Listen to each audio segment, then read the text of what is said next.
ہندوستان ہی کی بات میں اگر بتاؤں، یہاں پر ایک بادشاہ ایسا بھی گزرا جس کے ایک تیر سے ایک بچے کی موت ہو گئی تھی، ایک بچے کی موت ہو گئی۔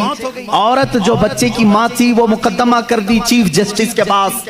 اس وقت کے جو چیف جسٹس تھے قاضی سراج الدولہ، انہوں نے طلب کیا بادشاہ کو طلب کیا، اسی ہندوستان کی بات کر رہا ہوں۔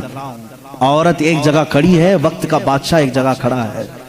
عورت نے کہا میرے بچے کو ان کے تیر سے موت ہو گئی۔ بادشاہ شکار کر رہا تھا، چوک کے تیر لگ گیا۔ بادشاہ نے کہا ہاں میرا تیر لگا تو ہے، گواہ بھی ہیں، سپاہی بھی گواہ ہیں، عورت بھی گواہ ہے۔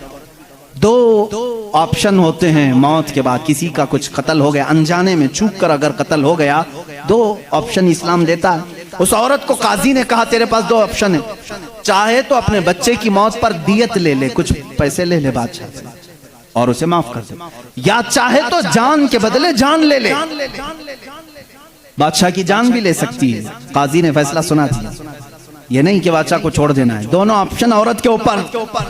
وہ عورت نے جب دیکھا کہ عدل کا یہ پیکر اسلامی نظام ہے، بادشاہ کے تیر لگا ہے اور قاضی صحیح فیصلہ دے رہا ہے، اس عورت نے کہا اگر یہ قاضی آج اس طرح کا صحیح فیصلہ دے رہا ہے تو اس طرح کے بادشاہ کی وجہ سے ہی، بادشاہ ایسا ہوگا اسی لیے قاضی ایسا ہے۔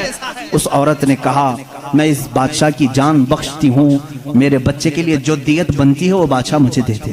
بادشاہ نے جتنی دیت بنتی تھی اس سے زیادہ اسے دیا، اور جب یہ معاملہ ختم ہوا تو بادشاہ قاضی کے پاس آیا اور اپنا جبہ کھولا، اس میں خنجر تھا، خنجر نکالا، کہا قاضی، وہ اس وقت کے سپریم کورٹ کا چیف جسٹس تھا قاضی۔